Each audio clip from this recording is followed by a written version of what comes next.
विठ्ठल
चित्ती तुझे पाय डोळा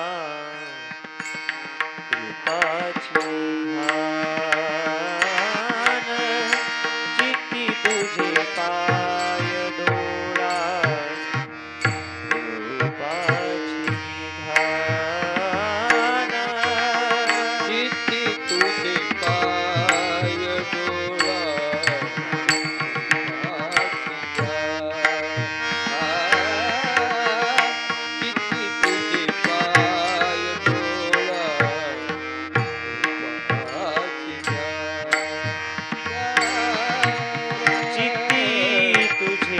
पाय डोळा रूपाची धान चित्ती तुझे पाय डोळा रूपाचे धान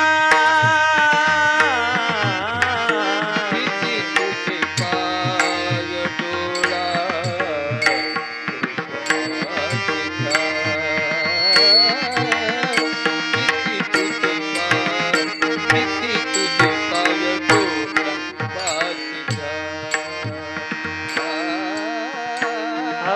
अखंडमुखी नाम तुमचे वर्णावे गुण वर्णावे गुण अखंडमुखी नाम तुमचे वर्णावे गुण हेची एक तुम्हा मागतो मी दातारा हेची एक तुम्हा मागतो मी अखंडमुखी नाम तुमसे वर्णावे गुण अखंडमुखी नाम तुमसे वर्णावे गुण एकी एक तुम्हा मागो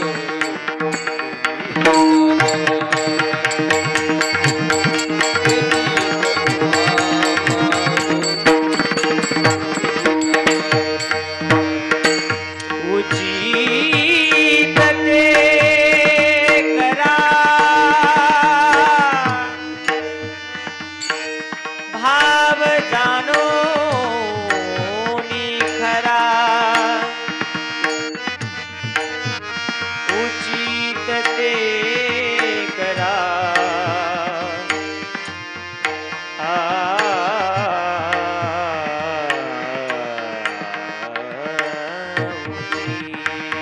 उचित ते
सारी नी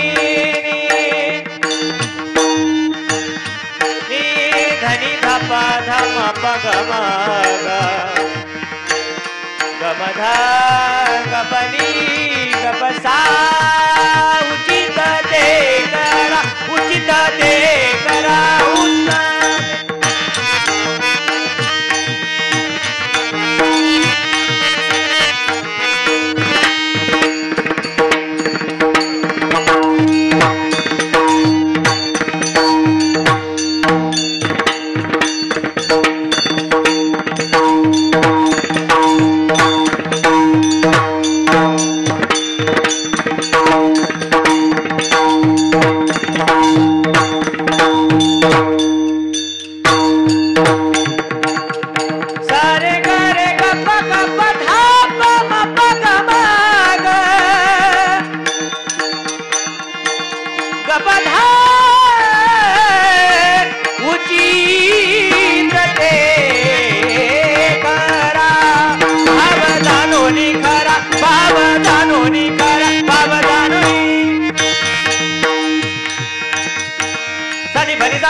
मरे मा सरे परिसा रे मा मा रे सरे मा मा रे सरे मा परिसा सरे परिसा मरे मा सरे परिसा रे मा मा रे सरे मा मा रे सरे मा परिसा सरे परिसा मरे मा सरे परिसा रे मा मा रे सरे मा मा रे सरे मा परिसा रे मा परिसा उचित ते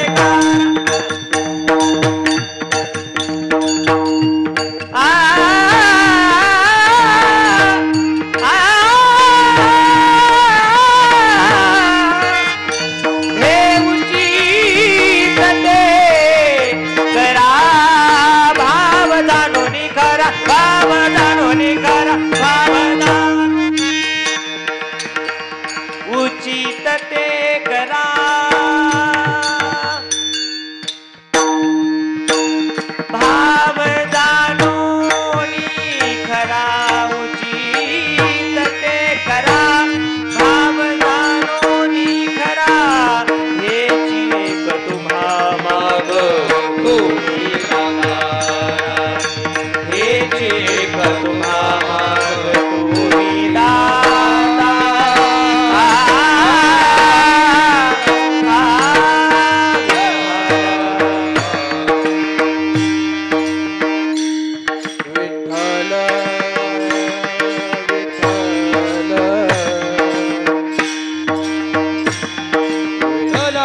हेची एक तुम्हा मागतो मी दातारा उचित ते करा भाव जाणून खरा गुंतली जाणीव काही बोलण्याची आता कळो येईल तैसी करा बाळाची चिंता हेची एक तुम्हा मागतो मी दातारा उचित ते करा भाव जाणून खरा तुका म्हणे आता नका देऊ अंतर नकळे पुढे काय कैसा होईल विचार हेची एक तुम्हा मागतो मी दातारा उचित ते करा भाव जाणून खरा महायोग पीठे तटे भीमरथा वरम पुंडरीकाय गातु पुलिंद्रये समागत्य तिष्ठन्त मानंद कंदम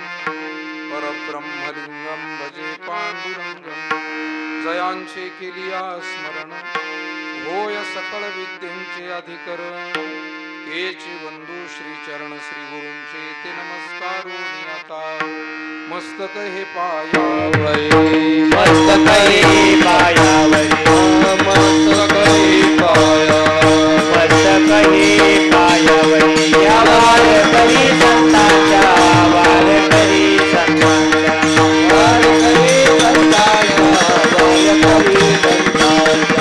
वारकरी संतांच्या वारकरी संतांच्या हे मस्तक हे पायावरी या वारकरी संतांच्या वारकरी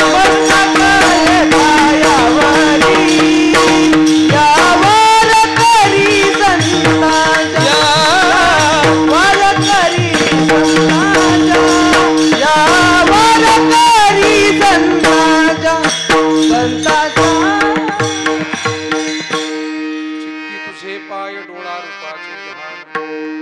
अखंड मुखी नाम तुमचे वर्णावे गुण हेची एक तुम्हा मागतो मी दातारा उचित ते करा भाव जाणून खरा संत श्रेष्ठ जगतवंदनीय जगद्गुरु श्री तुकाराम महाराज यांचा 4 चरणाच्या काकड आरतीमध्ये भोपाळीमध्ये गायला जाणारा आणि सर्व वारकरी टाळकरी भाविकांना परिचित पाठांतर असलेला हा अभंग आजच्या कीर्तन सेवेसाठी निवडलाय.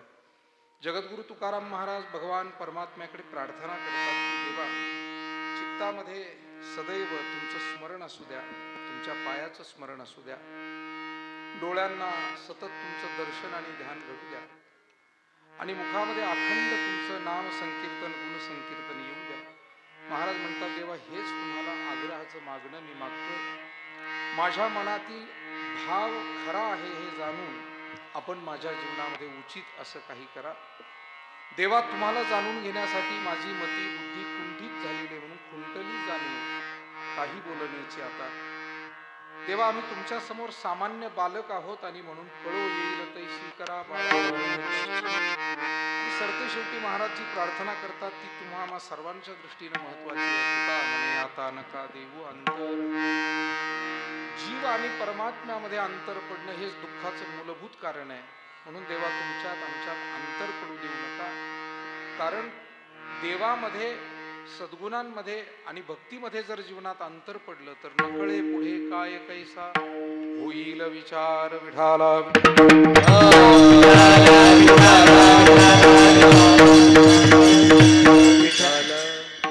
श्री क्षेत्र बहिरवाडी भगवान श्री कालभैरवनाथांचं हे महान पुण्य पावन पवित्र तीर्थक्षेत्र, पुरातन अशा स्वरूपाचं तीर्थक्षेत्र, अमृतवाहिनी प्रवरामाईच्या तीरावर असलेल्या या पुण्य पावन क्षेत्रामध्ये प्रतिवर्षाप्रमाणे संपन्न होत असलेला अखंड हरिनाम सप्ताह ग्रंथराज श्री ज्ञानेश्वरी पारायण सोहळा समर्थ सद्गुरू श्री किसनगिरी बाबा श्रद्धेय गुरुवर्य भास्करगिरीजी महाराज, वैराग्यमूर्ती वैकुंठवासी गुरुवर्य बंशी महाराज तांबे, महंत चंद्रशेखर भारतीजी महाराज, पूजनीय ब्रह्मलीन बालब्रह्मचारी महाराज या सर्व पूज्य संतांच्या आशीर्वादानं, त्याचबरोबर या परिसरातच नव्हे तर सर्वत्र परमार्थाची सेवा आपल्या या पुण्यक्षेत्रातून करणारे आमचे परमस्नेही गुरुबंधू रामनाथजी महाराज पवार, विजयजी महाराज पवार, नव्या पिढीतील एक उदयोन्मुख अत्यंत गुणवान गायक आणि गुणवान कीर्तनकार म्हणून ज्यांची ख्याती आहे असे आपले लक्ष्मणजी महाराज नांगरे, त्याचबरोबर हरिभक्तीपरायण तनपुरे महाराज, या सर्वांच्या आधिपत्याखाली मार्गदर्शनाखाली हा कार्यक्रम या ठिकाणी संपन्न होतोय. आज या कार्यक्रमाच्या निमित्तानं आवर्जून उपस्थित राहिलेले गायनाचार्य आपले बाबासाहेबजी महाराज सातपुते, मृदंग विशारद आणि महाराष्ट्रभर ज्यांची ख्याती आहे असे आपले गिरिजानाथजी महाराज जाधव, त्याचबरोबर नव्या पिढीतील आमची सगळी आदरणीय गायनाचार्य आणि कीर्तनकार महाराज मंडळी, बहिरवाडी आणि पंचक्रोशीतील आपली सर्व आदरणीय भजनी मंडळी आणि विशेष करून हे आपलं सर्व युवक भजनी मंडळ, मला वाटतं आपल्या या पवित्र तीर्थक्षेत्रामध्ये लक्ष्मणजी महाराज, रामनाथजी महाराज, विजयजी महाराज यांच्या पुढाकारातून काल भैरवनाथ देवस्थान ट्रस्ट आणि बहिरवाडी ग्रामस्थांच्या सहकार्यातून जे या ठिकाणी बालसंस्कार शिबिर घेण्यात आलं आणि त्याचा परिपाक म्हणून इतके विद्यार्थी आपले उभे राहिले, मला वाटतं टाळ्या वाजून या उपक्रमाचं आणि या विद्यार्थ्यांचंही स्वागत केलं पाहिजे, आमच्या महाराज मंडळींचंही स्वागत केलं पाहिजे. कारण कोणताही उपक्रम घेतला की त्याचा काही ना काही चांगला परिणाम आपल्याला दिसत असतो आणि तो या रूपानं आपल्याला दिसतोय. आपल्या देवस्थानचे सन्माननीय अध्यक्ष अशोकरावजी कुलते पाटील, आमचे स्नेही हरदे पाटील, आमचे स्नेही दुसरे विलासरावजी नांगरे पाटील, अनेक स्नेही मंडळी आहे. खरं तर या सर्व मंडळींचं फार आग्रहपूर्वक आज भोजनासाठी निमंत्रण होतं. विजय महाराज, लक्ष्मण महाराज, रामनाथ महाराज, सर्वच मंडळींनी आग्रहपूर्वक सांगितलं, परंतु धावपळ आणि संध्याकाळची जेवणाचा प्रतिबंध, त्याच्यामुळे आपलं निमंत्रण हे शिल्लक आहे असं आपण समजू. जेवण नक्कीच घेऊ, परंतु ते शिल्लक आहे. आपल्या विश्वस्त देवस्थान आणि सर्व ग्रामस्थांचे सुद्धा अत्यंत चांगलं सहकार्य आहे. माता भगिनींची उपस्थिती आहे, गावातील सगळी आपली प्रमुख मंडळी आहेत. सुंदर अशी साऊंड व्यवस्था आमचे बेलपिंपळगावकर गुरुकृपा साऊंड सिस्टीम, त्यांनाही धन्यवाद. आपली नेहमीच कीर्तन प्रवचन सगळ्या आध्यात्मिक सेवा आपले व्हिडिओग्राफर, त्यांनाही धन्यवाद. आपण सर्वजण आज भगवान श्री कालभैरवनाथांच्या पवित्र प्रांगणामध्ये सप्ताहाच्या कीर्तन सेवेच्या निमित्तानं एकत्रित आहोत. खरं तर आपला हा जो परिसर आहे हा खरं म्हणजे तीर्थक्षेत्रांचा, देवी देवतांचा आणि संत महंतांचा परिसर आहे. श्री क्षेत्र नेवासा, श्री क्षेत्र देवगड, श्री क्षेत्र बहिरवाडी ही सगळी पुण्य पावन भूमी आपल्या परिसरामध्ये आहे. माऊली ज्ञानोबारायांनी ब्रह्मसाम्राज्य दीपिका जिला म्हणतात, भावार्थ दीपिका म्हणतात, ते ज्ञानेश्वरी आपल्याच या परिसरामध्ये प्रगट केली. प्रगट गुह्य बोले विश्व ब्रह्मची केली. गुरुवर्य बनसी महाराजांनी त्या तीर्थक्षेत्राला सर्वांना अवगत होईल अशा स्वरूपाचा त्याचा जीर्णोद्धार केला. समर्थ सद्गुरू किसनगिरी बाबांनी याच प्रवरामाईच्या तटावर बसून तपश्चर्या केली, साधना केली, भगवान गुरुदेव दत्तात्रयांचं अनुष्ठान केलं आणि त्यांचा साक्षात्कार घेतला. त्या पुण्य पावन भूमीला पुढे नेण्याचं काम श्रद्धेय गुरुवर्य भास्करगिरीजी महाराजांनी खूप मोठ्या प्रमाणामध्ये या आपल्या नेवासा देवगड तीर्थक्षेत्राला महाराष्ट्राच्या नव्हे तर भारताच्या पटलावर नेऊन ठेवण्याचं काम त्यांनी केलं. तदनंतर बाबांच्या मार्गदर्शनाखाली अनेक तीर्थक्षेत्र विकसित झाली आणि त्यातलं एक महत्वाचं तीर्थक्षेत्र म्हणजे आपलं हे श्री क्षेत्र बहिरवाडी, कालभैरवनाथ. आपले अध्यक्ष, विश्वस्त, ग्रामस्थ सर्वांना वेळोवेळी मार्गदर्शन करून, तुम्हा सर्व वडीलधाऱ्या मंडळींना सूचित करून त्यांनी चांगल्या पद्धतीची कार्य करून घेतली आणि आपणही सर्व मंडळींनी त्यांचं मार्गदर्शन घेऊन सतत या क्षेत्राचा विकास चालवलेला आहे. प्रत्येक 4-6 महिन्यात, वर्षभरात दर्शनाला आलं की ते काहीतरी नवीन दिसतं. आता दर्शनाला जाताना प्रवेशद्वार हे नवीन दिसतं. आपल्या जे काही मागे बालसंस्कार शिबिर झालं, तदनंतर येणं झालं आणि पुन्हा हे प्रवेशद्वार नवीन पाहायला मिळालं. म्हणजे काही ना काही हा हॉल या वर्ष 2 वर्षात नवीन झाला. संत निवास, भक्त निवास हे नव्यानं झालं. अशी अनेक प्रकारच्या सुधारणा, सोयी सुविधा सातत्यानं या ठिकाणी होत आहेत. तुम्हा सर्व ग्रामस्थांचं, विश्वस्त मंडळाचं या प्रित्यर्थ जरूर आध्यात्मिक वारकरी सेवक या नात्यानं कौतुक केलं पाहिजे. कारण आपली तीर्थक्षेत्र ही आपली धर्माची, संस्कृतीची केंद्र आहे. शिक्षण हे महत्वाचं असतं, पण शिक्षण हे शाळेशिवाय दिलं जात नाही. शाळा नसेल तर शिक्षण द्यायचं कसं? म्हणून ती शाळा महत्वाची आहे, शिक्षक महत्वाचे आहे, आणि मग शिक्षण ही प्रक्रिया त्यातून घडते, ज्ञानदान दिलं जातं. तसं अध्यात्माचा प्रचार प्रसार करायचा, आपल्या ऋषीमुनींचे विचार, संतांचे विचार समाजापर्यंत पोहोचवायचे, तर त्याला सुद्धा काही माध्यम पाहिजे. आणि ही आपली देवदेवस्थानं, तीर्थक्षेत्र, आश्रम हे जे आहेत ते धर्मकेंद्र आहेत. संत विचार देण्यासाठी, ऋषीमुनींचे ग्रंथांचे विचार सर्वांपर्यंत पोहोचवण्यासाठीचं ते एक प्रभावी माध्यम आहे. आणि म्हणून ही देवदेवस्थानं आणि तीर्थक्षेत्र जतन करणं, ती सदोदित सेवेमध्ये कार्यरत ठेवणं, बैरवाडी क्षेत्राचं आपल्याला याही दृष्टीनं आणखी महत्व वाटतं सर्वांनाच. त्याचं कारण हे तीर्थक्षेत्र तुम्ही सेवेत ठेवलेलं आहे सतत.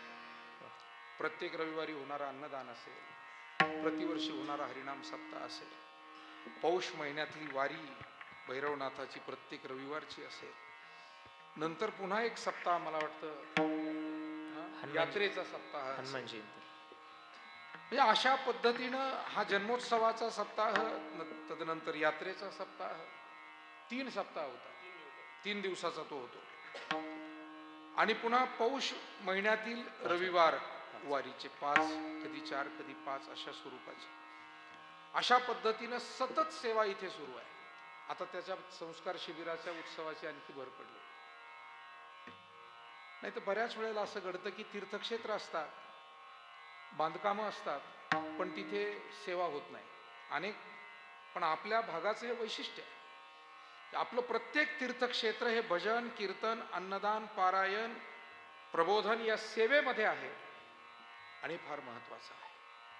कारण दवाखाना आहे पण डॉक्टर नाही अशी परिस्थिती नको. डॉक्टरही आहे पण इंजेक्शन आणि औषधच नाही अशी परिस्थिती नको. तर आपल्याकडे सुदैवानं हे सगळा संगम जुळून आलेला आहे. तीर्थक्षेत्र आहे, बाबांसारखे मार्गदर्शन करणारे महात्मे आहेत, गावोगावचे तुमच्यासारखे भाग्यवान भक्त भाविक आहेत की जे वेळ देतात, कष्ट घेतात, सेवा करतात, आणि त्याच्यामुळे हा परमार्थाचा सोहळा आपल्याला अनुभवता येतो. विठाला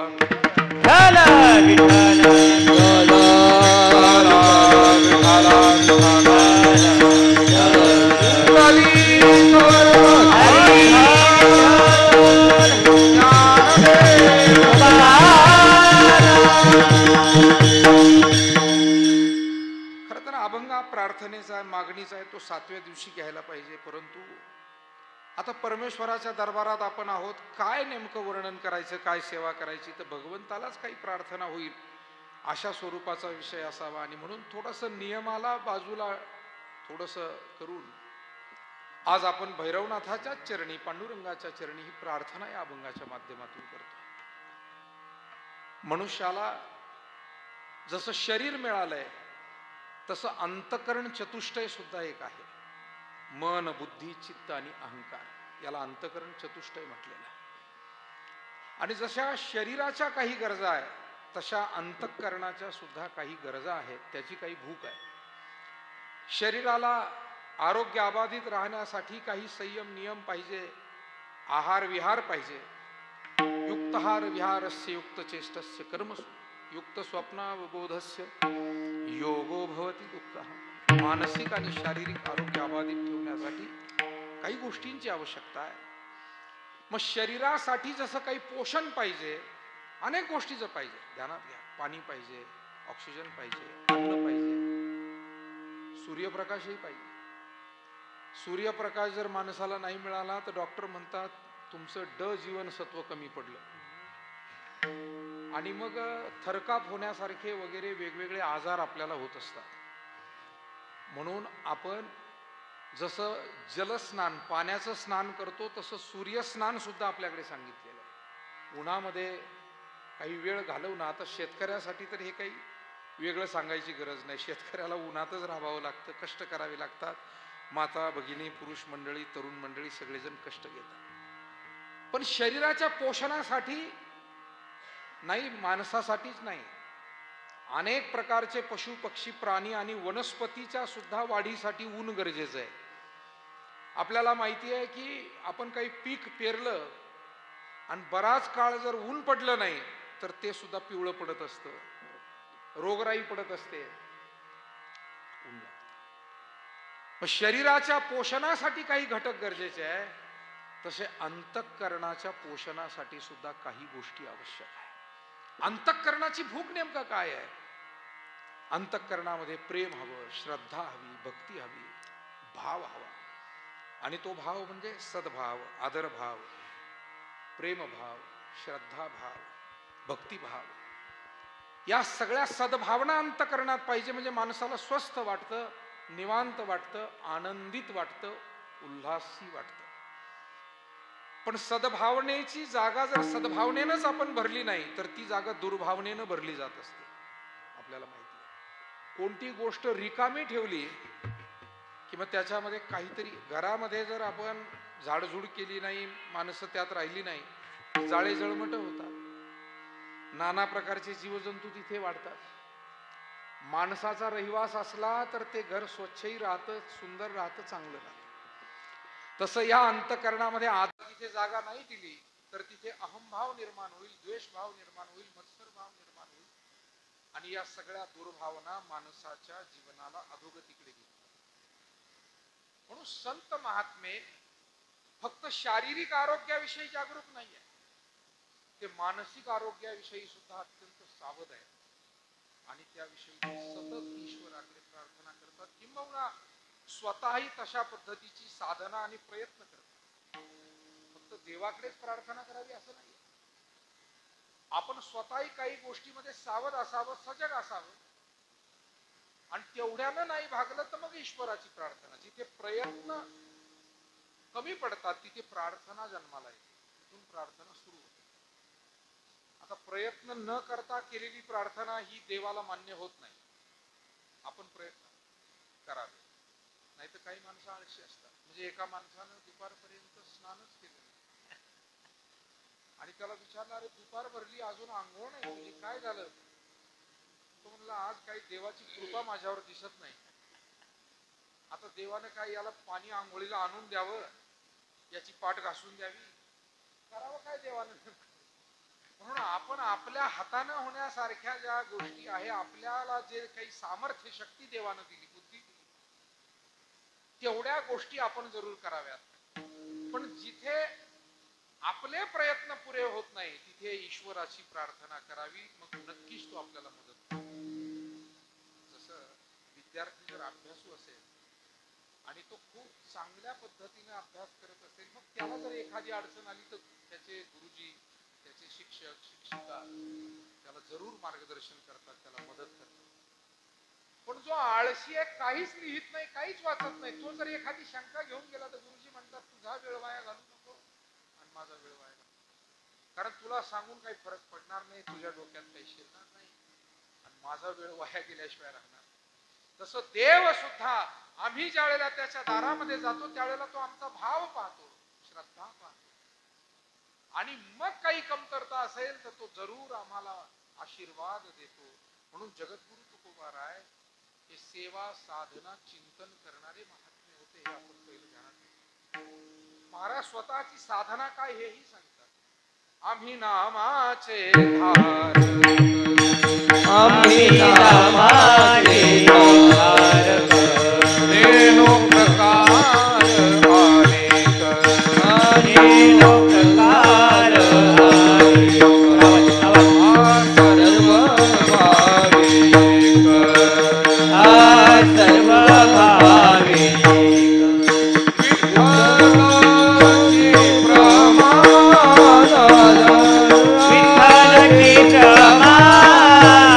विठ्ठलाची प्रमाण, विठ्ठलाची प्रमाण, नलगे जाणावे नेरावे, नलगे जाणावे नेरावे, नलगे जाणावे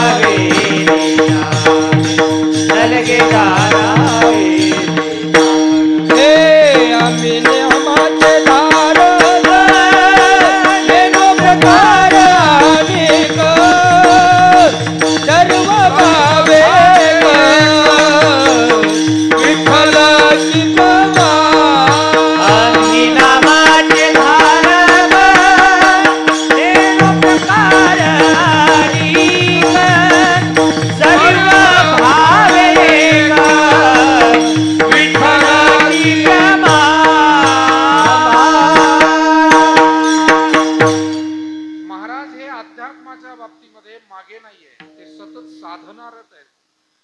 ते म्हणतात तुका म्हणे घडी घडीने साधावी, प्रत्येक क्षणाचा घडीचा उपयोग करून घ्यावा. आणि महाराज स्वतः देखील ते करत होते. दिनरजनी हाची धंदा गोविंदाचे, पांडुरंग ध्याने पांडुरंग म्हणी जागृती स्वप्ने अनेक प्रमाण महाराजांची त्या दृष्टीने. तेव्हा महाराज नामधारक आहेत. भक्तिभाव अंतःकरणात ज्यांनी धारण केलेला आहे, पण अधिक तो भक्तिभाव वृद्धिंगत व्हावा, मनात दुर्भावनेला जागा शिल्लक राहू नये. अहो एखादं भांड आहे, पिशवी आहे, ती चांगल्या वस्तून जर भरली तर वाईट वस्तू ठेवायला जागाच कुठून मिळेल? तसं आमचं मन, अंतःकरण, चित्त, बुद्धी चांगल्या विचारांनी, चांगल्या चिंतनानं आम्ही भरून टाकली, वाईट चिंतनाला जागाच कुठे राहील? चित्ताचा एक स्वभाव आहे चिंतन करत राहणं.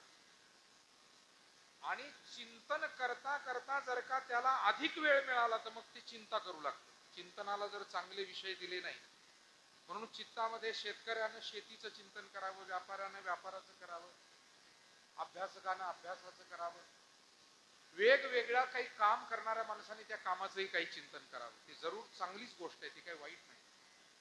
आणि त्याचबरोबर कोहम कथमिदम जातम को वै कर्तास्य विद्यते उपादानम किमस्ति अविचार सोयमिदृशा. मनामध्ये चित्तामध्ये मी नेमका कोण आहे, जन्म म्हणजे काय, मृत्यू म्हणजे काय, या जगाचा कर्ता नेमका कोण आहे, हे जगत म्हणजे नेमकं काय आहे, अशा स्वरूपाचे जे आध्यात्मिक प्रश्न आहे याच्यावरही कधीतरी चिंतन करावं. की मला जर एक दिवस मृत्यू ठरलेला आहे, मग माझ्या जीवनाचं साफल्य मी कसं करायचं, हाही विचार मनामध्ये कधीतरी यायला हवा. मी कोण ऐसा करावा विचार, म्हणे ज्ञानेश्वर निवृत्तीचा. संत महात्मे हे सदैव अशा विचारांमध्ये, या चिंतनामध्ये राहत होते. येणे बोधे आम्ही असो सर्व काळ, करू हे निर्मळ हरी कथा, करू हे निर्मळ हरी कथा. या बोधावरती महाराज म्हणतात आम्ही सदोदित आहोत. माणसाला चांगला विचार करायची सवय लागली, चांगले विषय चित्ताला दिले की मनुष्याची प्रगती सुरू होते, आनंदही मिळायला सुरू होतो. आणि चांगले विषय दिले नाही चिंतनाला की मग अनाठाईचे विषय चिंतनाला येतात. म्हणजे दोघ जण असे बोलत बसले, काही काम नव्हतं ते, तसे ते रिकाम टेकडेच गावात प्रसिद्ध होते. रिकाम टेकडे हे घरच्याच्या कामाचे नाही, गावाच्या नाही, देवाच्या नाही, भावाच्या नाही, कोणाच्या कामाचे रिकाम टेकड्या. असाच वेळ काढायचा. मनुष्य कर्तबगार असला पाहिजे, प्रत्येकानं आपलं कर्तव्य चांगलं केलं पाहिजे. आणि त्याचबरोबर काही सेवा कार्य सुद्धा, आपल्या प्रापंचिक कार्यासोबत काही ना काही सेवा कार्य आपल्या जीवनात घडलं पाहिजे. तर या जीवनाचं साफल्य. रिकामी बसले आणि दोघांचा विचार विनिमय सुरू झाला. तिसरा एक जण येतो आणि तो जरा लंगडत चालला होता. हे म्हणायला ते का बरं लंगडतो? एक जण म्हणला बहुतेक त्याच्या पायात काटा मोडला, दुसरा म्हणला तो मोटरसायकलवरून पडला. माणसाला काम नसलं ना की असे रिकामटे उद्योग माणूस करतो. लंगडतोय तो आणि त्याच्यावर बोलतात हे. बरं बोलू नाही राहीना, हमरी तुमरीवर आले. एक म्हणला माझंच खरं आहे, त्याच्या पायात काटा मोडला असता. दुसरा म्हणला माझं नक्की खरं आहे, तो मोटरसायकलवरून पडला असते. यांची चांगली खडाजंगी चालली. म्हणजे कधी कधी खडाजंगी सुद्धा कोणत्या विषयावरून व्हावी. आता मी आज बातम्या ऐकत होतो तर दोन्हीही गटाचे लोक मुख्यमंत्री कोण याच्यावरून खडाजंगी आज करत होते. अरे निकाल तर येऊ द्या. विठाला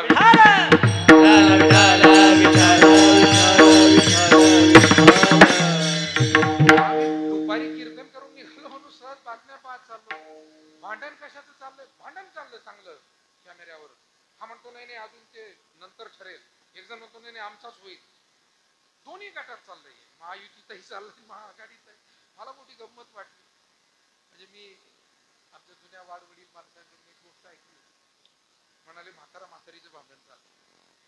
सकाळी सकाळीच भांडायला शेजारची तुमच्यासारखी दोन माणसं आली. अहो काय भांडता, हे काय वय राहिलं तुमचं भांडायचं? काय चाललं सकाळी सकाळी आरडा ओरडा? नाही म्हणे आमची म्हातारी फार कंजूस आहे. म्हातारा जरा रागात आलेला. काय कंजूस आहे म्हणे? मी तिला सांगत होतो निदान ताक तरी दुसऱ्याला आपण द्यायला काय हरकत नाही, दूध दिलं तर ताकाचे उपकार तरी करा. पण आमची म्हातारी कंजूस, ताक सुद्धा देणार नाही म्हणते शेजाऱ्याला. शेजारी जे आले ते म्हणजे अहो तुमच्याकडे गाई नाही म्हशी नाही ताक कशात नाही म्हणे जायचंय घोडेगावच्या बाजारात याला म्हणतात अनाथ आई वाद लटिके ते मूळ फजितीचे लटिके ते मूळ फजितीचे लटिके ते मूळ फजिते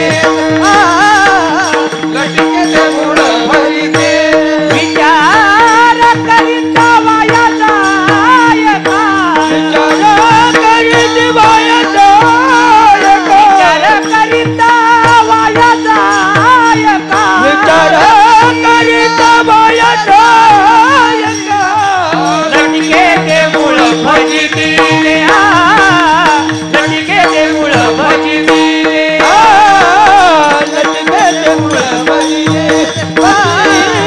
लटिके ते मूळ विचार करीता वाया जाय काळ हे तू का हमरी तुमरीवर आहे हे ध्यानात आहे ना एक म्हणला नाही नाही त्याला काटा भरला असेल दुसरा म्हणला नाही तो मोटरसायकल पडला असेल तो जवळ आला अरे का भांडता एवढे मित्र दोघं का नाही तुमच्याहून भांडतो मी काय केलं बुवा कशासाठी भांडतो मी एक जण म्हणला सांगा बरं तुम्ही लंगडता म्हणजे तुमच्या पायात काटा भरलाय तो म्हणला नाही दुसरा म्हणला माझंच खरं आहे मोटरसायकलून पडलात ना तुम्ही तो म्हणला नाही मग लंगडत लंगडत का चाललात चप्पलचा अंगठा तुटला म्हणून आपला असा जरा थोडा लंगडत लंगडत याला म्हणावं अनाठाई चिंतन अनाठाई चर्चा आणि मायबाप हो समाजाचं सर्वात मोठं नुकसान त्याच वेळी होतं की अनेक माणसं कर्तबगारी करून पुढे निघून जातात आणि काही माणसं चर्चा करत त्याच जागेवर तसेच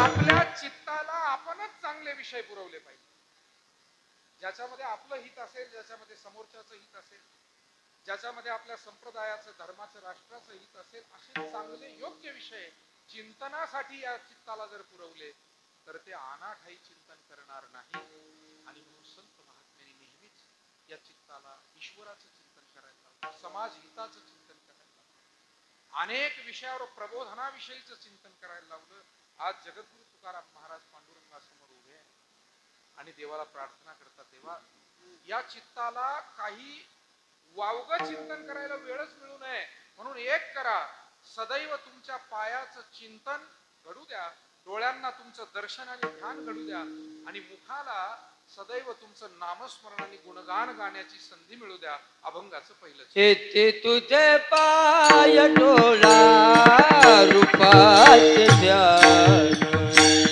चित्ती तुझे पाय डोळा रूपाचे ध्यान चित्ती तुझे पाय डोळा रूपाचे ध्यान चित्ती तुझे पाय डोळा रूपाचे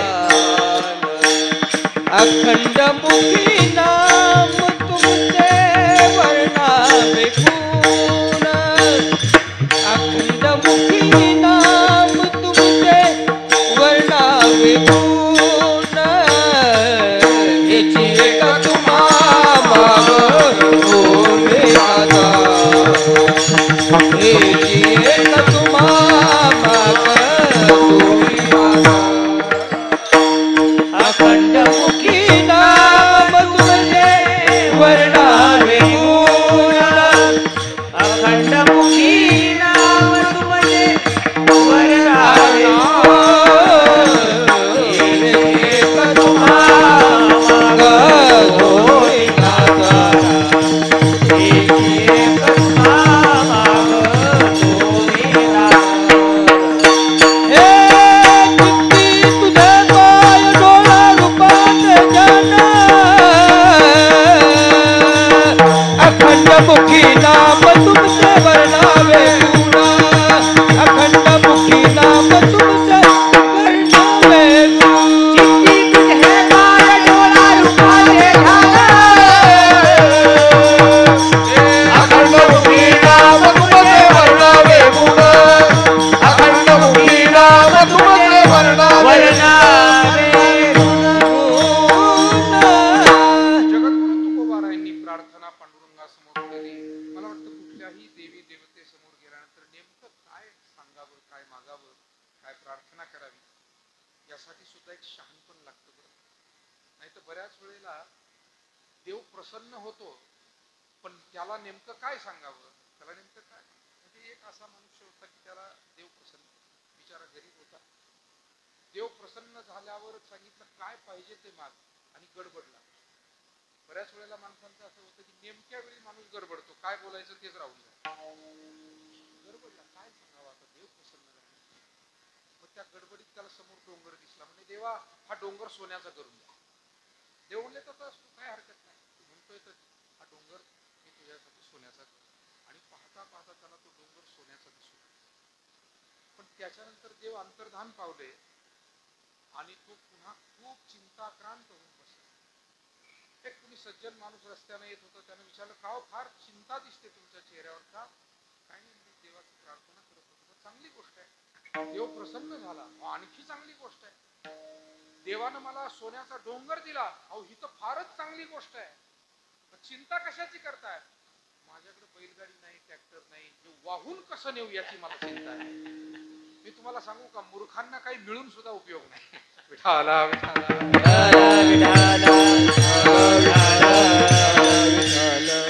आता बसलेली हुशार माणसं डोक्यात डोकं लावत असतील, ते म्हणत असतील की याच्यातले 5% वाहतुकीवर जाईल. बरोबर, एवढं मोफत डोंगर मिळतोय, 5-10% वाहतुकीवाल्याला देऊन टाकू. पण हे डोकं त्याला नव्हतं, आणि त्याच्यामुळे तो सोन्याचा डोंगर मिळून सुद्धा. आणि ही गोष्ट थोडी अतिशयोक्ती असली तरी जीवनात ह्या वास्तविकता आहे. आपण जेव्हा आजूबाजूला पाहतो, अनेकांना अनेक गोष्टी मिळालेल्या असतात. अनेकांना शेतीला बागायताला पाणी असतं, पण शेती करण्यासाठी कष्ट घेत नाही, लक्ष देत नाही. अनेकांच्या जागा व्यापाराच्या सोयीच्या असतात, परंतु ते खुर्ची बाहेर टाकतात आणि दुसऱ्या खुर्चीवर पाय वर ठेवून बसतात. बरोबर आहे की नाही? कारण त्यांना व्यापार कसा करावा, कसं त्यामध्ये पुढे जावं हे समजत नाही. मी अशी अनेक माणसं. आणि त्याच्यामुळे मुद्दा असा आहे की परमेश्वरच सगळं आपल्या जीवनात भलं करत नाही. आपल्या जवळही काही कर्तव्यारी, सुस्वभाव, सद्विचार, सद्भावना या परमेश्वराने दिलेल्याच असतात. त्या जागरूक ठेवून आपल्याला काही कामं करावी लागतात. तेव्हा चित्ती तुझे पाय, देवानं काय द्यावं, त्याला त्याच्याकडे गेल्यावर काय मागावं हे समजणं तुकोबारांना माहिती आहे. प्रपंच हा देवाला मागायची गरजच नाही, तो प्रारब्धानं प्रयत्नानं मिळतच असतो. त्यामुळे संत महात्म्यांनी कधीही प्रपंच देवाकडे मागितलेला नाही. ज्या ज्या वेळेला मागितलं, ती सत्संगती मागितली, ती भक्ती मागितली, भगवंताचं दर्शन मागितलं. पर्याय गोडी दर्शनाची, यावरी दर्शनाची, तुका म्हणे तुझी न लगे तोडी. पर्याय आवडी दर्शनाची, परी आहे आवडी दर्शनाची. पर्याय आवडी दर्शनाची, तुका म्हणे तुझी न लगे तोडी. पर्याय आवडी दर्शनाची, पर्याय आवडी दर्शनाची, पर्याय आवडी दर्शनाची, दर्शनाची,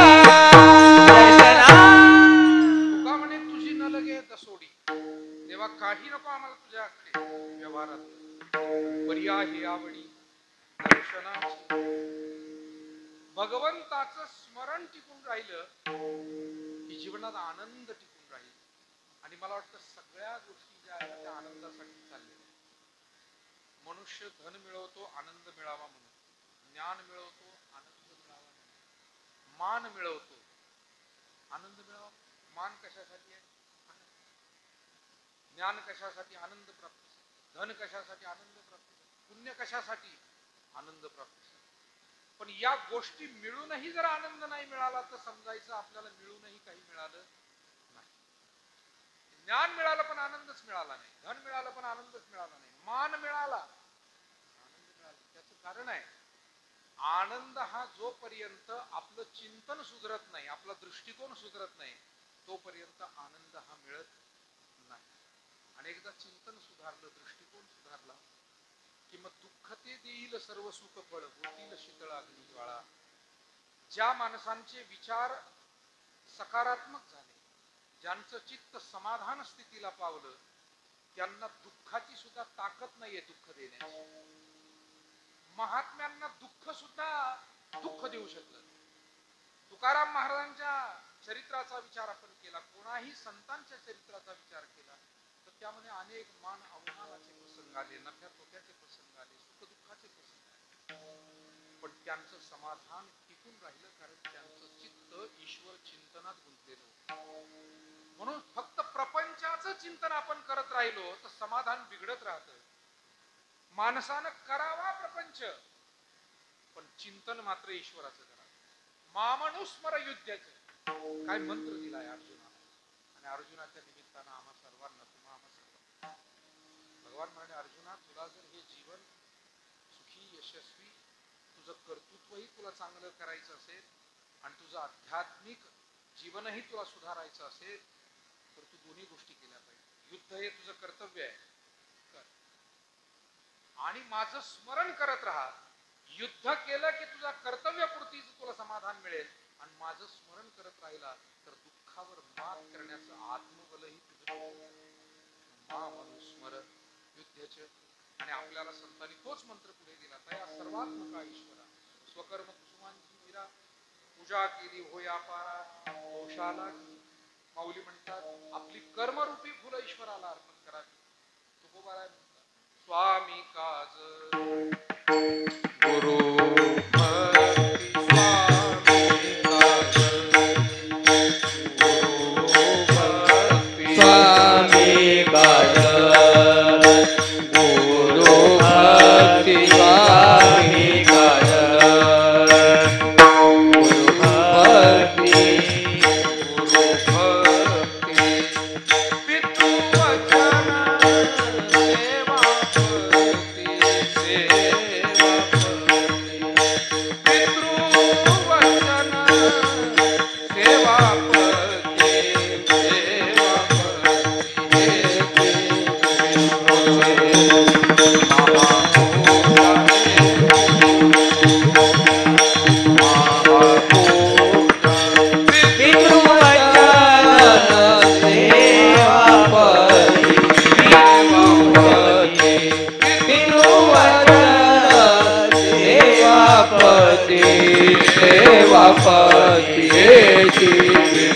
विष्णुजी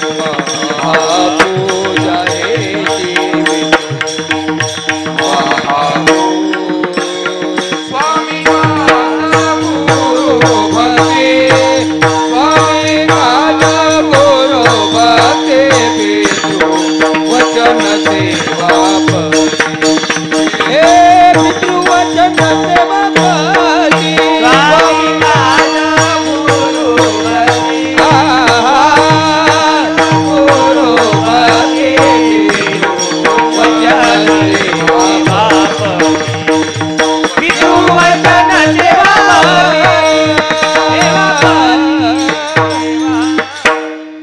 आपल्या वाट्याला आलेलं कर्म आपण प्रामाणिक हेतून सेवा भावनेनं जर केलं तर हेच विष्णूची महापूजा. अनुभव नाही तुझा. आणि मानवी जीवनामध्ये कर्म टाकता येत नाही. जो कोणी निष्कर्म होण्याचा प्रयत्न करीत त्याला ते शक्य नाही, कारण कितीही आपण हातातली कामं सोडली तर काही ना काही काम पाठीमागे लागेल. ज्यानं सगळी कामं सोडून दिली त्याला आणखी भलतंच काम पाठीमागे. आणि म्हणून चुकीचं काम पाठीमागे लागण्यापेक्षा हातातलं चांगलं काम का टाकावं, चांगली सेवा आपण का सोडावी. मुद्दा हा आहे, आपल्याला कर्म टाकता येत नाही, पण ते कर्म आपल्याला ईश्वरार्पण करता येतं, आणि ईश्वराच्या चिंतनानं जीवनामध्ये समाधानही प्राप्त करता येतं. म्हणून चित्ताला चिंतनाचा विषय हा अध्यात्म असावा, भगवंताचा असावा. चित्ती तुझे पाय, डोळ्यांनाही भगवत दर्शनाची गोडी लावावी. खर तर अनेक अभंग आहे या स्वरूपाचे. गोड नाम विठोबाचे, डोळे तुम्ही घारे सुख पहा विठोबाचे, तुम्ही ऐका रे कान माझ्या विठोबाचे, मनात येते धाव घेईल. अनेक अभंग आहे. तुकोबारायांचे पुस्तक अभंग आहे की तुका म्हणे माझा सकळ देह भाव. बाकीचे आता इंद्रियांचं वर्णन झालं. पण आमचं संपूर्ण जे काही जीवन आहे, देह आहे, तेव्हा तोच तुझ्या सेवेत राहतो. आणि डोळा रूपाचे भान, डोळ्यांना भगवंताला पाहावं, डोळ्यांनी त्याला पाहावं. कारण जगातला पाहण्याचा सर्वश्रेष्ठ विषय काय असेल, अनेक गोष्टी पाहिल्या तरी माणसाची पाहण्याची भूक शिल्लक राहते. पण भगवंताला एकदा पाहिलं की मग मात्र काहीही पाहण्याची इच्छा उरत नाही. गोपाळ आणि गवळणी श्रीकृष्णाला पाहत होत्या आणि त्या पाहण्यानं त्यांना किती आनंद झाला होता वर्णन केले. लक्ष लावोनी अंतरे कृष्णा पाहाती नरनारी, लक्ष लावूनी अंतरे कृष्णा पाहती नरनारी.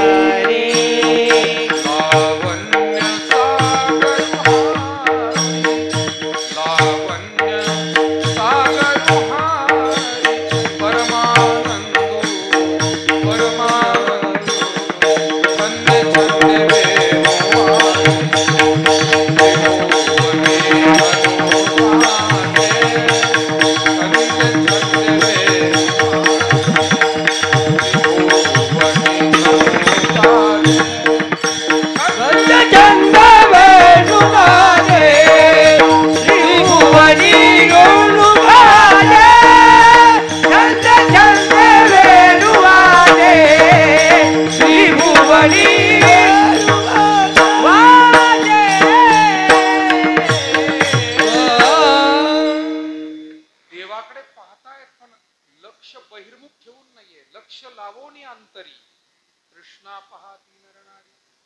लावण्य सागरू हरी.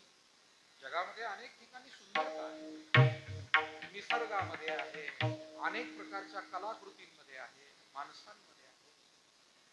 पण गुरुवर्य नारायणगिरीजी महाराजांचे एक वाक्य मला या निमित्तानं आठवतं. ते म्हणायचे की जगातलं संपूर्ण सौंदर्य एकत्र करून भगवंताच्या चरणाजवळ आणून ठेवलं तरी त्याच्या नखाची सर येणार. हा परमात्मा एवढा सुंदर आहे. लावण्य सागरू हरी परमानंदो.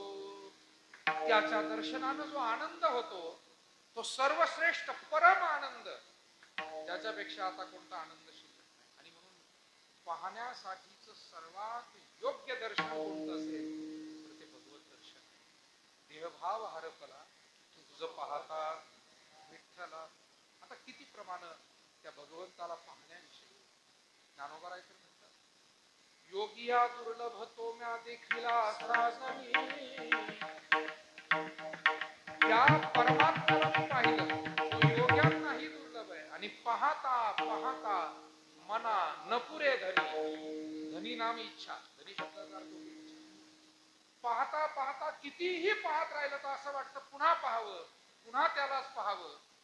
त्या गोपिकेला एका विचारलं की तुला ही विदेह स्थिती कशी प्राप्त झाली. ती म्हणाले, हरिने माझे हरिले चित्त, भारवित्त विसरले आता कैची जाऊ घरा. नव्हे बरा लौकिक पारखी अशी सांगता गोष्टी, घरीची कुटी खाटी तुका म्हणे निवांत राही. पाहिले पाहि विषय पाहण्याचा त्यालाच पुन्हा पहा. कारण त्याच्यासारखं पाहण्यासाठीच योग्य दर्शन. कारण जगामध्ये कितीही पाहिलं तरी मग आणखी वेगळं काही पाहता. आता आपल्याला माहिती आहे ना, बाजारामध्ये माणसं जातात आणि कपडे पाहायला जातात. कपडे पाहायला लागल्यानंतर कधी कधी दुकानदार कंटाळून जातो. दाखवू दाखवू नंतर काय होतंय, यांच्या नजरेला चकवा बसतो. ते 10-5 पाहून झाले की त्याच्या पुढचे पाहताना काही सुचत नाही. नंतर मग ते मनात सारखं चालू असतं, मग ते मागचा बरा आता हा नवीन दाखवला, आता आणखी नवीन दाखवा म्हणतात, आणखी नवीन दाखवलं म्हणतात हा बरा का आता तो पहिला बरा. असं करता करता सोनं घेण्यापेक्षा मातीच घेऊन घरी येतात. जगामध्ये किती पाहावं तरी ते अपूर्णच राहतं. कारण आणखी काही आहे का, आणखी काही आहे का, अशी माणसाची भूक तिथे. भगवंताला पाहिलिया वेद लावी, वेद लावी, पाहिलिया वेद लावी लावी, पाहिलिया वेद लावी, पाहिलिया वेद लावी.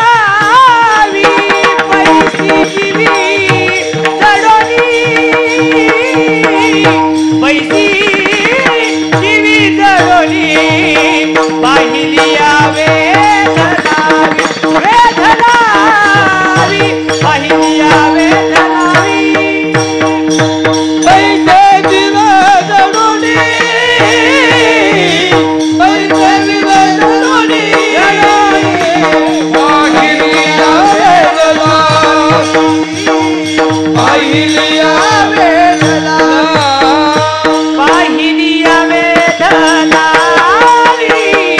वैष्णवी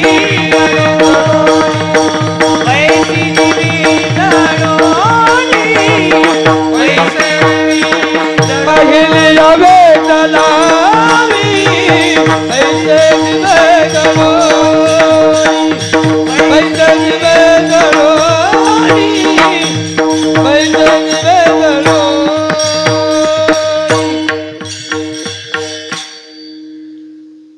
भगवान श्री व्यास महर्षी आणि शुकाचार्यांच्या चरित्रातली कथा. शुकाचार्य हे आईच्या उदरामध्ये 12 वर्ष राहिले. ब्राह्मणाचे पोर एक खेळाशी घ्याले ते 12 वर्ष लंबाले कापत कापत बाहेर आले ते नागरिक. यातला प्रसंग असा आहे की 12 वर्षांनी भगवान श्रीकृष्ण आणि व्यास महर्षींनी त्यांना विनंती केली जन्म घेण्याची आणि मग शुकाचार्य जन्माला आले. पण आल्यानंतर ते घरी न थांबता जन्मतःची संसार त्याची याला शुके तोच निष्कलंक तुका. जन्मतः संसार त्यागला. आई वडिलाचं तोंडही पाहिलं नाही. शुकाचार्य वनामध्ये निघून गेले, ध्यान करू लागले, साधना करू लागले, तपश्चर्या करू लागले. तर निर्गुण परमात्म्याला जाणून घेण्याचा त्यांचा अट्टहास आणि प्रयत्न सुरू झाला. एक दिवस असं झालं, शुकाचार्य हे जंगलामध्ये आपल्या कुटियेच्या समोर ध्यानस्थ बसले एका झाडाखाली.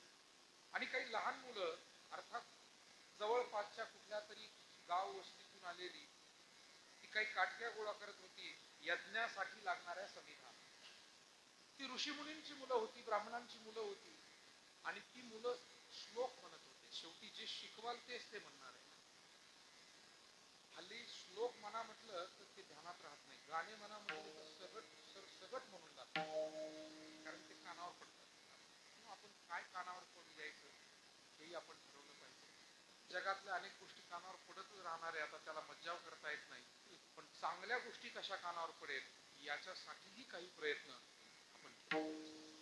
आणि म्हणून त्यासाठीचेच हे प्रयत्न शिबिर, सप्ताह, पारायण. आता पारायण बघा, पारायण चाललं ना की त्याचा आवाज सगळ्या शिवारामध्ये घुमत असतो. आणि त्यामधून वायुमंडल तयार होतं. त्यातून माणसाला आपोआप एक आनंद, समाधान, सुख, पुण्य हे सगळं प्राप्त होत राहतं. पण ज्याला हे कळत नाही ना तो म्हणतो काय डोकं उठवलं. कारण आता काय गंमत अशी आहे की एखाद्याला दूध पवित्र आहे पण ते आवडत नाही. पण हे भजन कानावर पडणं, पारायण कानावर पडणं, चांगले विचार कानावर पडणं हे आपल्या संस्कारांमध्ये भर घालतात, आनंदामध्ये भर घालतात आणि फार लाभाची गोष्ट असते. आईचा लाभ मानला लागते असं आहे.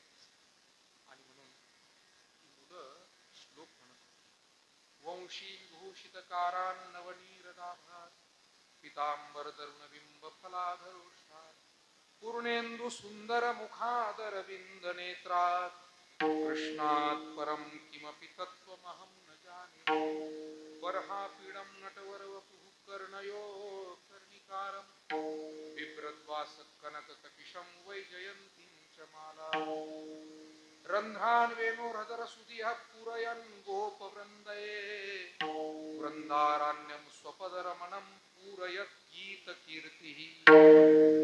श्रीमद भागवतातले श्लोक आहे. भगवान श्रीकृष्णाच्या गुणांचं, सौंदर्याचं, सामर्थ्याचं वर्णन करणारे श्लोक. आणि असे श्लोक ती मुलं म्हणत होती. श्रीकृष्णाला पाहिलं नाही, ध्यानात घ्या शुकाचार्यांनी, पण श्रीकृष्णाचं नुसतं वर्णन ऐकलं आणि शुकाचार्यांची समाधी मोठी.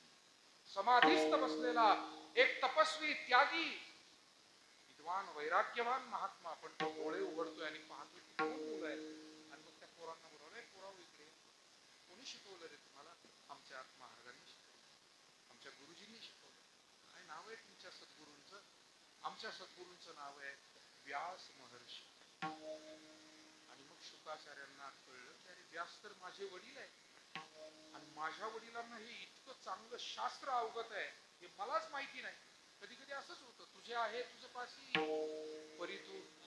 आपल्याच माणसांचं मोठेपण, आपल्याच घरातल्या ज्येष्ठ श्रेष्ठांचे गुण आपल्याला माहिती नसतात.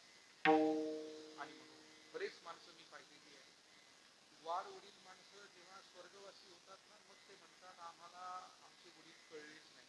आता काय बोंबा मारून उपयोग आहे? विठ्ठला विठ्ठला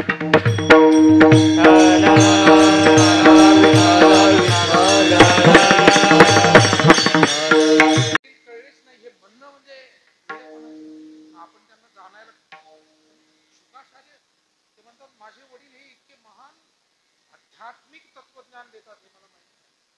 मी जे ध्यान करतो त्या ध्यानापेक्षाही हा जो काही श्रीकृष्णाच्या चिंतनाचा मार्ग आहे हा श्रेष्ठ आहे. आणि म्हणून रानावनात गेलेले शुकाचार्य स्वतःच्या पावलाने घरी चालत आले. आईच्या वडिलांच्या चरणावर मस्तक ठेवलं आणि सांगितलं महाराज क्षमा करा. फक्त आई वडील त्यागायचे म्हणून मी त्याग केला, पण तुम्ही अध्यात्मातले इतके अधिकारी सत्पुरुष आहात हे मला माहिती नाही. म्हणून तर ज्ञानोबारायांनी स्वतःच्या सख्या भावाला गुरु केलं. अधिकार संपन्न माणसं जर जवळच असतील तर ते का डावलायचे. भाऊ होते पण त्याही पेक्षा ते निवृत्तीनाथ होते. गहिनीनाथांचा ज्यांना अनुग्रह होता हे ज्ञानोबाराय जाणून होते. आणि म्हणून भावाचं नातं त्यांनी बाजूला ठेवलं आणि सद्गुरूंचं नातं त्यांच्या शिष्याचं नातं. शुकाचार्य आले. महाराज वडील म्हणून नव्हे पण एक सद्गुरू म्हणून मला तुमच्या चरणाजवळ एक शिष्य तुमचा आहे आणि तुम्ही माझे सद्गुरू. या मुलांना जे शिकवलं ते मला शिकवा. म्हणाले या मुलांना मी श्रीमद भागवत शिकवलंय, मला ते शिकायचंय. व्यासांनी शुकाचार्यांना श्रीमद भागवताचा पाठ शिकवला आणि तेच भागवत पुढे शुकाचार्यांनी परीक्षिती राजाला सांगितलं. आपण नेहमी कथा मला हे सांगायचंय की भगवंताचं दर्शन केल्यावर किती समाधान मिळेल हा विषय पुढचा आहे. नुसतं त्याच्या गुणांचं स्वरूपाचं वर्णन ऐकलं तरी शुकाचार्य या भक्ती मार्गाकडे आकृष्ट झाले. म्हणून तर भक्तिपंथ बहु सोपाही आहे, श्रेष्ठही आहे असं त्याचं वर्णन. तेव्हा डोळा रूपाचे डोळ्यांना भगवंताचं दर्शन घडावं त्याचं आणि अखंड मुखी ना तुमचे वर्णावे गुण. देवा या मुखातून अखंड तुमचं नामस्मरण द्या. मला वाटतं या इंद्रियांना सवय लावली की मग आपोआपच ते घडत असतं. मुखामध्ये चांगले वाक्य बोलायची सवय लागली तर प्रयत्न करूनही वाईट वाक्य आपल्या मुखात येत नाही. आणि मुखामध्ये जर वाईटच वाक्य बोलायची सवय लावली तर प्रयत्न करूनही चांगलं वाक्य. काही माणसांना बोलायला लागल्यावर चांगली वाक्य आठवून सुद्धा सुचत नाही. त्याचं कारण आहे की त्या मुखानं वेगळंच बोलायची सवय असते. पडिले वळण इंद्रिया. शिवी दिल्याशिवाय वाक्यच बोलायचं नाही. आणि अशा माणसाला जर प्रवचनाला बसवलं तर शिव्या घातल्याशिवाय मांडवाच्या दारा मांडवाच्या दारा पुढे आली रे म्हातारा पुढे आलीला म्हातारा पुढे आली ना म्हातारा पुढे आलेला म्हातारा पुढे आलेला म्हातारा पुढे आलेला म्हातारा पुढे आलेला म्हणे नवरी येणारा गौरी येणार नवरी येणारा गौरी येणार झाडा नवऱ्याचे तोंड झाडा नवऱ्याचे तोंड झाडा नवऱ्याचे तोंड नवऱ्याचे तोंड झाडा नवऱ्याचे तोंड. तुकाराम महाराजांनी एका लग्नातली गोष्ट सांगितली. एक लग्न एका गावामध्ये होते. अभंगातलं खूप सुंदर गोष्ट आहे. त्या अभंगात गाथेतला लक्ष्मण महाराजांनी जे प्रमाण असतात तिथे मोठा गमतीशीर अभंग आहे, थोडा विनोदी अभंग आहे. पण एक लग्न होतं एका ठिकाणी आणि लग्नामध्ये वेगवेगळी कामं वाटून दिली जातात. कुणी धावपळीचं काम करायचं, कुणी स्वागताचं काम करायचं, कुणी स्वयंपाकाकडे लक्ष द्यायचं, कुणी ब्राह्मण गुरुला घेऊन यायचं. अशी सगळी घरामध्ये भावकीमध्ये नात्यामध्ये अशी कामं वाटून घेतली. अलीकडे पॅकेज दिलं जातं त्याच्यामुळे आता कामं कमी आहेत. परंतु जुन्या काळामध्ये हे मोठा एक सुंदर सोहळाच तो असायचा. अजूनही ग्रामीण भागामध्ये आपल्यासारख्या मंडळींनी तो जपतो. सुखादुःखात आपण एकमेकांना मदत केला जाते आणि गेलं पाहिजे. तर असं ते लग्न होतं.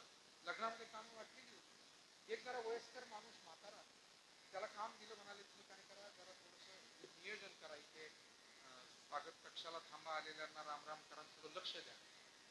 असं त्याला बऱ्याच दिवसांना असा अधिकार मिळाला होता. बऱ्याच दिवसांना अधिकार मिळाला आणि मग तो जरा तावातच बोलायचा प्रत्येक. हे बरोबर, हे उचला, हे तिकडे घेऊन जा, असा तावा. उशीर झाला. आता लग्न म्हणणं म्हणजे काय, एकाच्या हातात नसतं, अनेकांच्या हातात. थोडा उशीर होणं हे काही लग्न जो मुलीचा बाप करतो त्याच्याही हातात नसतं. जवळजवळ सगळं लग्न नाचणाराच्या हातात. जे शुद्धीवर नसतात त्यांच्या हातात सगळा तो कार्यक्रम आणि मुहूर्त असतो. तेव्हा मुहूर्त ब्राह्मणाच्या हातात नाही, मुहूर्त महाराजाच्या हातात नाही, मुहूर्त जमलेल्या तुमच्या सारख्या सज्जन पाहुण्यांच्या हातात नाही, नाचणाराच्या. उशीर व्हायला लागला. आता म्हातारा, मला काय म्हणायचं, काही गोष्टी समस्या निर्माण झाल्या तरी कार्यक्रमाचं एकंदर स्वरूप पाहूनच आपण आपले वाक्य वापरले पाहिजे ना. चुकीचे वाक्य नको वापरायला. म्हाताऱ्याला जो राग आला त्याला काही तो आवरला नाही. तो म्हणला, अरे किती उशीर लावायचा हा, आणि काय म्हणजे मुहूर्त जर जात असेल तर काय उपयोग आहे. आणा म्हणे ती नवरी. म्हणे नवरिया ना रांड. अभंगातला शब्द मी वापरलेला नाही. नवरीला असं बोलतो. आणि तो नवरदेव जर येत नसला लवकर तर जाळा नवऱ्याचे तोंड. 2-4 पोर आले, म्हातारं उचललं आणि त्या मंडपाच्या मागे नेलं. म्हणे बाबा, अरे टाळी लागायच्या वेळेला मोडल ना, असं नको बोलू. विठाला विठाला विठाला विठाला विठाला बोलू ऐसे बोले बोले बोलू ऐसे बोले बोलो ऐसे बोले बोले बोलो ऐसे बोले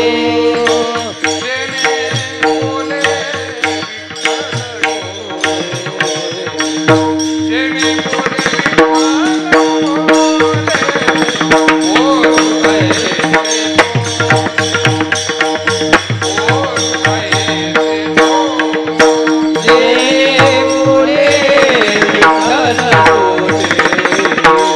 जेने बोले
जे वर्णन केलंय ते म्हणतात, कांदा मुळा भाजी अवघी विठाबाई माझी, लसूण मिरची कोथिंबिरी अवघा झाला माझा हरी, मोठनाळा विहीर दोरी अवघी व्यापिली पंढरी, सावता म्हणे केला मळा विठ्ठल पायी गोविला गळा. विठाला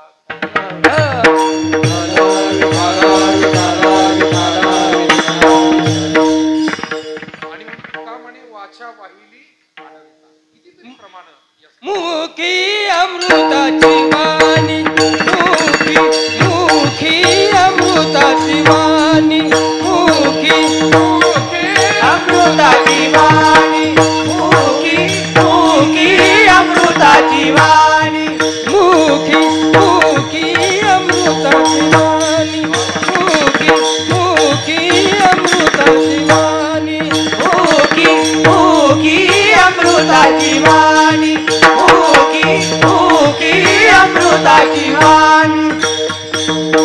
देह देवाचे तारणी, देह देवाचे तारणी, मुखी अमृताची वाणी, मुखी मुखी अमृताची वाणी.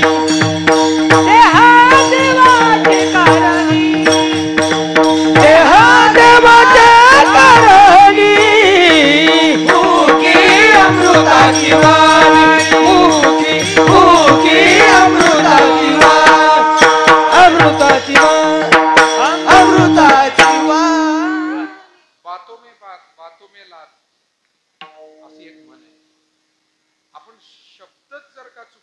सगळा घोटाळा होतो. आणि आपल्याला जगामध्ये अशी अनेक उदाहरणं शब्दानं झालेले जे घोटाळे आहेत त्याची उदाहरणं असंख्य माहिती. काय झालं, एका राजाला स्वप्न पडलं, स्वप्नामध्ये त्याचे दात पडले. आता काय स्वप्न पडेल कुणाला काय सांगता येत, त्याचे सगळेचे सगळे दात पडून गेले. स्वप्न होतं, हे काही खरं नव्हतं.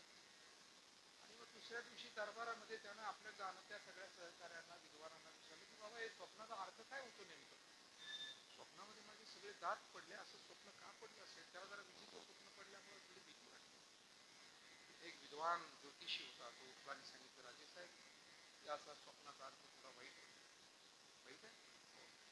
तुमच्या डोळ्या देखत तुमच्या घरातली सगळी माणसं मरणार आहे असा या स्वप्नाचा अर्थ. राजा म्हणला, धरारी माझ्या घरच्या लोकांच्या मरणाची वाट पाहतो, शिपायांनो धरा त्याला आणि त्याला कारागृहामध्ये कोंडून टाका, त्याला चांगली शिक्षा द्या. दरबार शांत झाला. पुन्हा विचारलं, सांगा या स्वप्नाचा अर्थ काय होता. असं कशाला टोमल्याला कोण काय सांगतो. पहिल्याची जर गत अशी झाली, दुसरा पुढे येईल. पण एक हुशार विद्वान ज्योतिष, त्याला समय सूचकता होती, तो पुढे आला. सांगितलं, राजेसाहेब तुम्हाला जे स्वप्न पडलं, स्वप्नात तुमचे दात पडले, या स्वप्नाचा अर्थ फार सुंदर होतो. काय होतो? सुंदर होतो. या या या स्टेजवर या, इथे येऊन सुंदर म्हणल्यावर काय हरकतच नाही राहिली. छान अर्थ होतो. काय अर्थ होतो? तुम्ही तुमच्या कुटुंबामध्ये सर्वात जास्त दीर्घायुषी आहात. तुमचं संपूर्ण जे कुटुंब आहे, सर्व कुटुंबामध्ये सर्वात जास्त आयुष्य, दीर्घायुष्य हे तुम्हाला आहे. दुसरा अर्थ काय होतो? डोळ्या देखत मरणार कुटुंबात सगळ्यात जास्त.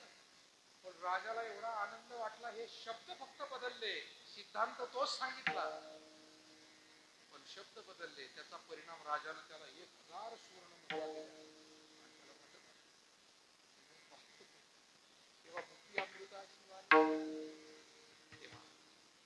देवा अखंड मुखीना वर्णावे गुण आपली वाचा.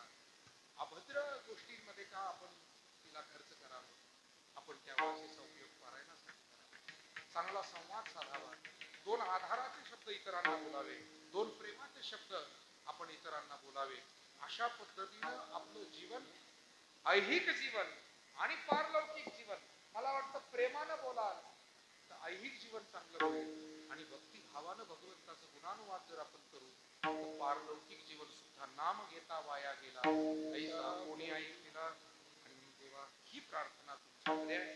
एवढं एकच हे मागणं आम्ही मागतोय. अभंगाचं दुसरं चरण. हेची एक देवा तुम्हा मागतो दातारा, हेची एक तुम्हा देवा मागतो दातारा, हेची एक तुम्हा मागतो दातारा, हेची एक तुम्हा मागतो दातारा, हेची एक तुम्हा मागतो मी दातारा, हेची एक तुम्हा मागतो मी दातारा, हेची एक तुम्हा मागतो मी दातारा, हेची एक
कुमारी गोपाल कुमारी गोपाल कुमारी विठोबार कुमारी हरी विठोबार कुमारी हरे हरे गोपाल कुमारी विठोबार कुमारी गोपाल गोपाल कुमारी विठोबार कुमारी गोपाल कुमारी गोपाल कुमारी गोपाल कुमारी